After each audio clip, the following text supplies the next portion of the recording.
और अब बात होगी पाकिस्तानी महिला सीमा हैदर की। जी हां, आज भी एटीएस पूछताछ कर सकती है। सीमा हैदर से लगातार एटीएस सवाल जवाब कर रही है। आपको बता दें कि सीमा से दूसरे दिन करीब 9 घंटे तक पूछताछ हुई है और इस दौरान सीमा से कई सवाल पूछे गए हैं। यूपी एटीएस सीमा मामले की गहनता से जांच कर रही है। पाक आर्मी में उसके भाई होने पर सीमा ने अब चुप्पी साध ली है।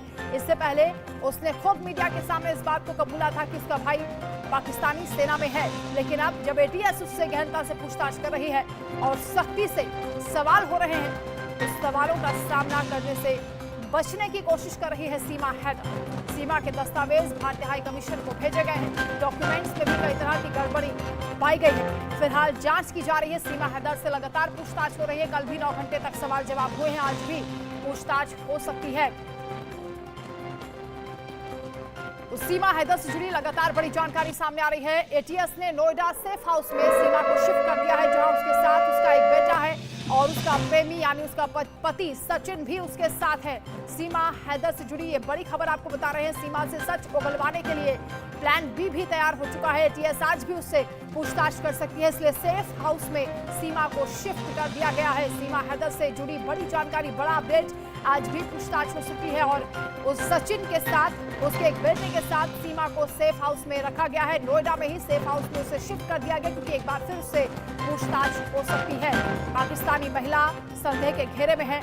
रजत कुमार मेरे सहयोगी नोएडा से लाइव जुड़ रहे हैं। रजत, सेफ हाउस में शिफ्ट किया गया सीमा हैदर को, कल भी पूछताछ हुई, आज भी क्या पूछताछ हो सकती है और किस तरह के सवाल सीमा से पूछे जा रहे हैं? देखिए, बिल्कुल वंदना, पूछताछ का दौर है वो कल भी हुआ, परसों भी हुआ। लगातार कहीं ना कहीं सवालों के घेरे में सीमा हैदर फंसती हुई जा रही। आखिर सीमा हैदर किन किन लोगों को भारत के टच में है? साथ ही एटीएस ने जो सीमा हैदर के तमाम जो सोशल अकाउंट हैं उनको भी खगाला है। आखिर क्या गलत संगठन से ताल्लुकात नहीं है? जिस तरीके से सीमा हैदर लगातार बयान बदल रही है, साथ ही जो सवाल पूछे जा रहे हैं उन सवालों को जवाब ना देकर उल्टा रोने लगती है। तो ऐसे में कई सवालों के घेरे में सीमा हैदर, सचिन और सचिन के पिता हैं नेत्रपाल, वो फंसते हुए नजर आ रहे हैं। कल सीमा हैदर के साथ साथ सीमा हैदर के जो 2 बेटे हैं बड़े, उनसे भी पूछताछ एटीएस ने की है। उसके साथ उन्हें सेफ हाउस में रखा गया है। साथ ही ये भी जानकारी आ रही है कि सीमा हैदर जिस प्रॉपर्टी की बात कर रही है कि हमने उस प्रॉपर्टी को बेचकर भारत आने का प्लान बनाया था, लेकिन वो प्रॉपर्टी सीमा हैदर के नाम पर ही नहीं है। तो तमाम सवालों के घेरे में सीमा हैदर है वो खुद फंसती हुई नजर आ रही है। यहाँ तक कि सचिन का मानना है कि सीमा हैदर खुद उनको व्हाट्सएप कॉल, मैसेज किया करते थे और लगातार नेपाल मिलने के लिए बुलाया करते थे और साथ ही सीमा हैदर वहां पर एक होटल में रुकते भी थे। तो तमाम सवाल हैं। सीमा हैदर जो कि कहानी बनाई थी उसमें खुद ही फंसती हुई नजर आ रही है। पुलिस को बयान कुछ और देना और एटीएस के सामने बयान कुछ और देना, बार बार उन बयानों को बदलना। तो ऐसे में सीमा हैदर खुद उन सवालों के घेरे में फंस चुकी है। लगातार एटीएस से पूछताछ कर रही है, आज भी पूछताछ कर सकती है, ऐसी सूचना आ रही है। और सीमा और सचिन को एक सेफ हाउस में रखा गया है। किसी भी व्यक्ति को मिलने की इजाजत नहीं है, कोई भी बाहर जा नहीं सकता, अंदर आ नहीं सकता है। तो ऐसे में कहीं ना कहीं सीमा और सचिन दोनों पर सवाल खड़े हो रहे सुरक्षा को लेकर। क्या सचिन वाकई सीमा और सचिन का प्यार सच्चा है या कोई साजिश है? बिल्कुल रजत, लेकिन सवाल यहाँ पर यह भी उठता है कि अगर प्रॉपर्टी बेची है पाकिस्तान में, तो क्या पाकिस्तानी करेंसी के रूप में वो भारत लेकर आई है या फिर किसी और तरीके से उसने सचिन को वो पैसा दिया है? क्या इसके बारे में कोई इनपुट मिल पाया? देखिए, बिल्कुल जिस तरीके से सचिन भारत से नेपाल जाता था तो निश्चित तौर पर वहां पर कम से कम 10 से 15 दिन होटल में रुकता था, सीमा भी रुकती थी, बच्चे भी रुकते थे। तो ऐसे में सचिन का इतना बैकग्राउंड कुछ खास नहीं है। सचिन मात्र 3 से 4 हजार रुपए की नौकरी करता है एक दुकान पर, तो आखिर उसके पास इतना कहां से पैसा आया? तो निश्चित तौर पर सीमा ही उस पैसे को खर्चा किया करती थी। सीमा का मानना है कि हमने एक अपना घर बेचा था, लेकिन घर वो सीमा के नाम पर नहीं है। तो आखिर इतना 16-17 लाख रुपए सीमा के पास कहां से आया? फिर वो भारत करेंसी में कन्वर्ट कहां से हो गया? तो कई सवालों के घेरे में सीमा हैदर फंस चुकी है। लगातार एटीएस पूछताछ के लिए पुलिस पूछताछ कर रही है, लेकिन अभी तक हालांकि जवाब जो सवाल किए जाते हैं उसका जवाब गुमराह किए करने के लिए मिलते हैं। तो हालांकि एटीएस का मानना है कि सचिन से भी हम लगातार पूछताछ कर रहे हैं, क्योंकि हो सकता था कि सचिन को भी कोई लालच दिया गया हो, सचिन भी इस पूरे मामले इन्वॉल्व हो। जिस तरीके से सचिन ना कोई मीडिया के सामने बयान आता, तो सीमा खुद सचिन को बोलने का मौका नहीं देती है। तो ऐसे में पूरी तरह से सीमा हैदर फंस चुकी है सोशल मीडिया पर। जिस तरीके से सीमा हैदर वायरल हो रही है और फॉलोअर्स बढ़ रहे हैं, साथ ही अलग अलग अकाउंट होना और खुद को ये बताना कि हमारे फैमिली मेंबर में कोई भी सेना से ताल्लुकात नहीं रखता है, अब ताल्लुकात निकल रहे हैं, तो सवालों के घेरे में सीमा हैदर। बिल्कुल, सीमा की कई ऐसी एक्टिविटीज हैं जो संदिग्ध हैं और पूरा देश जानना चाहता है कि पाकिस्तानी महिला का आखिर मकसद क्या है हिंदुस्तान में आने का। आप बने रहे रजत हमारे साथ, लौटेंगे आपके पास। तो सीमा हैदर को लेकर सवाल इसलिए भी है क्योंकि सीमा का जो पाकिस्तानी पहचान पत्र है वो 20 सितंबर 2022 में जारी हुआ और इसलिए अब सीमा से पूछा जा रहा है कि आखिर इतनी देरी से क्यों पाकिस्तानी नागरिकता पहचान पत्र उसने बनवाए, जबकि ऐसे पहचान पत्र जन्म के साथ ही बनवा दिए जाते हैं। सीमा हैदर ने पिछले साल ही इसे क्यों बनवाया? और इन दस्तावेजों और सीमा के दावों को देखें तो सबसे बड़ा हेरफेर सीमा की उम्र को लेकर दिखाई देता है। सीमा ने भारत में आने के बाद अपनी उम्र 30 साल बताई है और सीमा का जो आईडी कार्ड सामने आया उसमें उसकी जन्म तिथि 2002 दर्ज है। ऐसे में उसकी उम्र सिर्फ 21 साल है। सीमा का एक और एफिडेविट सामने आया जो उसके जैकबाबाद कोर्ट में 15 फरवरी 2014 में उसने दिया और इस एफिडेविट में सीमा ने उस वक्त खुद को 19 साल का बताया। खुद को बालिग बताते हुए सीमा ने गुलाम हैदर के साथ रहने की ख्वाहिश का इजहार किया था, जिसे कोर्ट ने मानते हुए उसे शादी की अनुमति दी थी।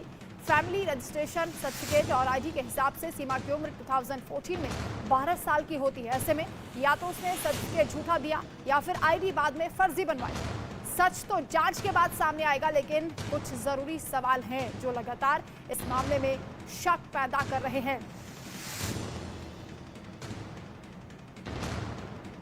एक और बड़ी जानकारी आपको बता दें, सीमा हैदर से जुड़ी। बिना वीजा पाकिस्तान से भारत आई है सीमा। सीमा हैदर का पॉलीग्राफ टेस्ट भी हो सकता है और सचिन और उसके पिता से भी एटीएस ने सवाल पूछे हैं। सीमा हैदर पर पाकिस्तानी जासूस होने का शक गहराता जा रहा है। नेपाल के रास्ते नोएडा पहुंचने की जांच भी की जा रही है। बगैर वीजा के पाकिस्तान से इंडिया कैसे पहुंच गई? सीमा हैदर अपने आप में बड़ा सवाल है। पॉलीग्राफ टेस्ट भी उसका कराया जा सकता है। सचिन और उसके पिता से भी लगातार सवाल जवाब हो रहे हैं। एटीएस उनसे भी पूछताछ कर रही है कि सीमा हैदर के बारे में और वो क्या जानकारी रखते हैं, क्या उसके बारे में पहले से उन्हें सब कुछ पता था, क्योंकि जो डॉक्यूमेंट्स सामने आए हैं उसमें कई चीजें फर्जी दिखाई दे रही हैं। उम्र को लेकर भी हेरफेर दिखाई दिया है। तो वहीं इन दिनों सीमा हैदर को लेकर कई तरह की चर्चाएं हो रही हैं। कुछ लोग सीमा हैदर को जासूस मान रहे हैं तो कुछ लोगों का रुख उसके प्रति नरम है। सीमा हैदर केस को लखनऊ के लोग किस तरीके से देख रहे हैं, हमारे सहयोगी चंद्रमणि शुक्ला ने लोगों से बातचीत की और उनकी राय जानने की कोशिश की। हैदर को लेकर इन दिनों देश में काफी चर्चा है। कुछ लोग उन्हें जासूस बता रहे हैं तो कुछ लोग उनके साथ हमदर्दी भी व्यक्त कर रहे हैं। यहाँ पर कुछ इस्लाम से जुड़े लोग हैं हमारे साथ, उनसे हम बात करेंगे। अगर सीमा हैदर के बारे में बात की जाए तो आप किस नज़रिए से देखते हैं? देखिए, प्यार करना, मोहब्बत करना ये गलत नहीं है। प्यार मोहब्बत करना चाहिए और प्यार मोहब्बत से ही सब कुछ है। और मैं मानता हूँ कि अगर प्यार के नतीजे में वो सीमा हैदर अगर यहाँ हिंदुस्तान आई है तो स्वागत है, अभिनंदन है। लेकिन अगर जासूस के तौर पर है तो मोदी सरकार स्पष्ट है और अपनी नीतियों से और रीतियों से ज़रूर कड़ी कार्रवाई करेगी। देखिए, सीमा हैदर वो उसकी मर्जी है, हम स्वतंत्र हैं। अगर उसकी मर्जी है, वो यहाँ पे रहना चाह रही है तो रहे, उससे हमें नहीं लगता कि कोई प्रॉब्लम है। और जो यहाँ पाकिस्तान के जो मौलाना हैं वो उसको मारने की बात कर रहे हैं, फतवा जारी करने की बात कर रहे हैं। देखिए, इस्लाम धर्म मोहब्बत सिखाता है, ठीक है, वो उसकी मर्जी है। अगर वो रहना चाह रही है, इसमें किसी को आपत्ति नहीं होनी चाहिए। तो ये थे लखनऊ के लोग और खास तौर से इस्लाम से जुड़े लोग, जिनका मत है कि सीमा हैदर जरूर पाकिस्तान से आई हैं, लेकिन अगर उन्होंने मोहब्बत की है तो उन्हें हिंदुस्तान में रहने दिया जाए और अगर वो जासूस हैं तो उन्हें कानून के हिसाब से दंड दिया जाए। लखनऊ से अरशद के साथ चंद्रमणि शुक्ला, इंडिया न्यूज।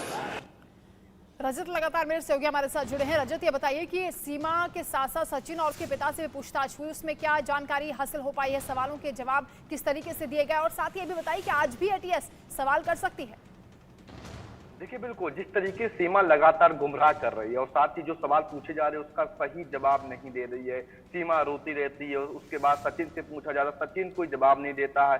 पिता से पूछा जाता है, पिता का मानना है कि हमने तो बहू मान लिया, हमने बेटी मान लिया, तो हमें कोई भी शिकायत नहीं है। जिस तरीके से अब सवाल खड़ा होता है सीमा के पास मिले आधार कार्ड पर। आधार कार्ड पर 2002 डेट ऑफ बर्थ है, तो उसके आधार पर सीमा की जन्म मात्र 22 से 23 साल होती है और सीमा खुद को 27 साल 28 साल बताती है। तो आखिर दस्तावेजों में गड़बड़ी क्यों?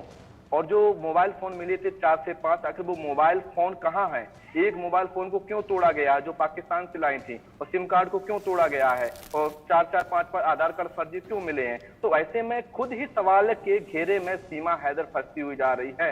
हालांकि तमाम हिंदू संगठन भी सीमा हैदर को लेकर काफी नाराजगी जताई है। उनका मानना है कि अगर 72 घंटे के अंदर सीमा हैदर को वापस पाकिस्तान नहीं भेजा तो हम सरकार के खिलाफ आंदोलन करेंगे, क्योंकि सीमा हैदर पर लोग जासूस होने का शक जता रहे हैं। निश्चित तौर पर जिस तरीके से सीमा हैदर पर हमने भी सवाल किए थे, इंडिया न्यूज भी लगातार कवरेज कर रहा है इस खबर को, तो सीमा हैदर ने उस समय जवाब दिया था कि हमारे परिवार या हमारा भाई आर्मी में नहीं है। अब एटीएस के सामने जवाब दिया है कि हमारा भाई आर्मी में है। तो ऐसे में अब सीमा हैदर आके झूठ क्यों बोल रही है? अगर प्यार सच्चा है तो सही है, असलियत है, उसको सामने लाए, लेकिन जवाब कुछ और देना, अब उस गुमराह करना लोगों को, तो कहीं ना कहीं सवालों के घेरे में सीमा हैदर खुद फंस चुकी है। लगातार पूछताछ है वो जारी है। सूत्रों के माने तो आज भी एटीएस पूछताछ कर रही है, करेगी, क्योंकि बिल्कुल रजत, सीमा हैदर अपने आप में एक पहेली बन चुकी है। पूरा देश जानना चाहता है कि असल में सीमा हैदर है कौन, उसकी सच्चाई क्या है। बहुत शुक्रिया रजत आपका तमाम जानकारी के लिए।